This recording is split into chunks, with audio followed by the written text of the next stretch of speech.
Hello दोस्तों, so this is 10th class quadratic equation NCERT book का and this is exercise 4.2 question number 5। ये कह रहा है the altitude of a right triangle is 7 centimetre less than its base. ठीक है, ये 7 centimetre नहीं दे रखा altitude, it is 7 centimetres less than its base.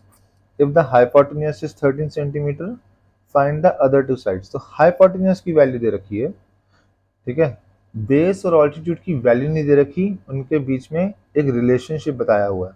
और पहले इसका डायग्राम बना लेते हैं एक बार पहले इसका। देखो, तो अगर ये हमने एक राइट एंगल ट्रायंगल बनाया, ठीक है जी, तो ये तो बन जाएगा 90 डिग्री। 90 डिग्री के ऑपोजिट वाला क्या होता है? हाइपोटेन्यूज, जो कि हमें दे रखा है 13 सेंटीमीटर। अब अगर हम इसको ऑल्टीट्यूड माने और इसको बेस माने, रिलेशनशिप क्या दे रखा है? Altitude is 7 centimetre less then base.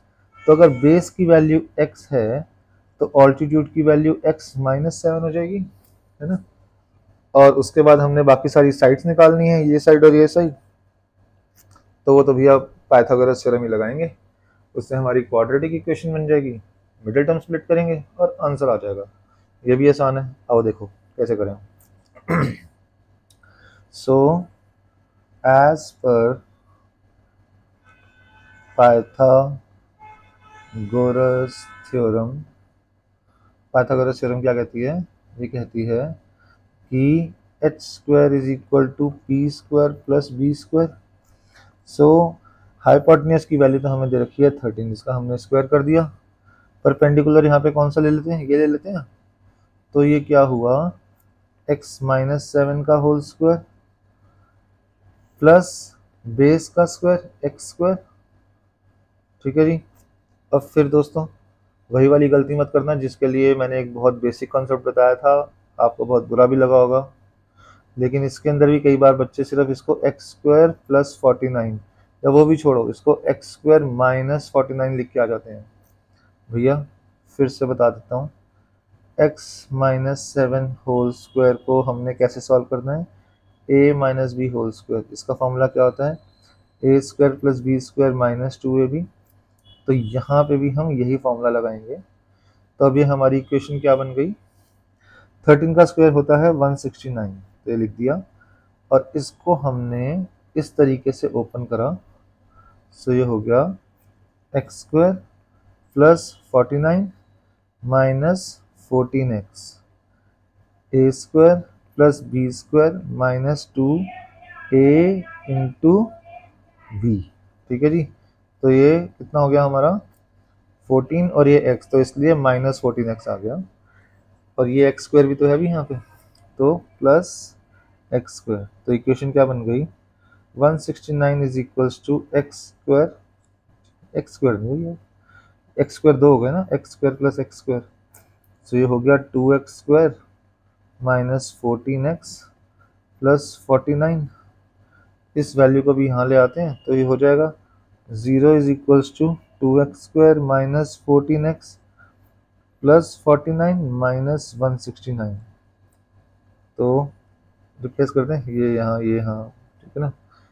a is equal to 2 या 2 इज इक्वल टू a, एक ही बात है। तो यहाँ पे हमने कर दिया 2x square minus 14x minus 120 is equal to 0। ठीक है जी। इक्वेशन को हमने 2 से डिवाइड कर दिया दोनों साइड पे, तो ये बन गया x square minus 7x minus 60 is equal to 0। अब फिर से इसको मिडिल टर्म स्प्लिट करना है, तो करें जी। a is equal to 1, b is equal to minus 7, c is equal to minus 60। तो हमने b को स्प्लिट करना है p and q such that p plus q is equal to minus 7 and p into q should be equal to a into c। a की value 1, c की value minus 60, तो ये minus 60 आ जाएगा। ठीक है। अब ये नेगेटिव है, इसका मतलब इनमें से एक नंबर पॉजिटिव और एक नंबर नेगेटिव होगा। बड़ा पॉजिटिव होगा या छोटा पॉजिटिव होगा? बड़ा पॉजिटिव नहीं हो सकता, बड़ा नेगेटिव होगा, क्योंकि यहाँ पे नेगेटिव दे रखा है। अब इसके कॉम्बिनेशंस मैं डायरेक्टली लिख दूं इस बार। अगर आपको नहीं समझ में आए तो मुझे बता देना कमेंट्स में, मैं और एक्सप्लेन कर दूंगा। लेकिन डायरेक्टली लिखने पे इसके फैक्टर्स क्या बनेंगे, -12 + 5, ये कितना होता है -7, और ये -12 × 5 ये हो जाता है -60। तो ये हमारे जो इसको हमने स्प्लिट किया ये सेटिस्फाई कर रहा है इस इक्वेशन को।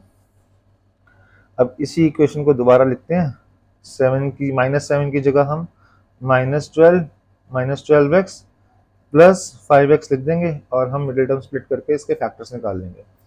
सो इक्वेशन है x² - 7x - 60। So this is x² - 7x - 60 = 0। तो ये इक्वेशन होगी x² - 12x + 5x - 60 = 0। तो x -12, इसी को दोबारा रिपीट करा, ये हुआ x -12 और यहाँ पे हमने लिख दिया +5। ठीक है, दोबारा बता देता हूँ, यहाँ पे x था, यहाँ पे 5x था, तो इसको भी 5x बनाने के लिए मुझे 5 से मल्टीप्लाई करना पड़ेगा ना। तो 5 बाहर लिख के इससे मल्टीप्लाई कर दिया तो ये 5x हो गया। 5 × -12 -60 हो गया, ये भी सेटिस्फाई = 0। अब ये और ये कॉमन है तो इसको एज इट इज लिखा, x -12, बचा क्या, x + 5, यहाँ पे ये भी हमने लिख डाला = 0।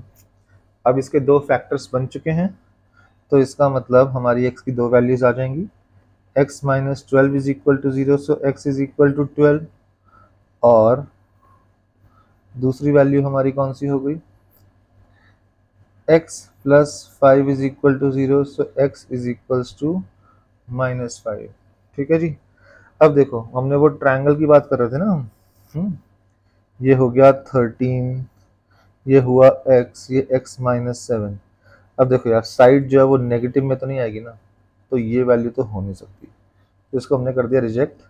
सो यहाँ से हमें पता लगा कि बेस जो है, base of the triangle of the right angled triangle, जिसको हमने x लिया था, वो कितना आ गया, 7 सेंटीमीटर, और इसका ऑल्टीट्यूड कितना आ जाएगा,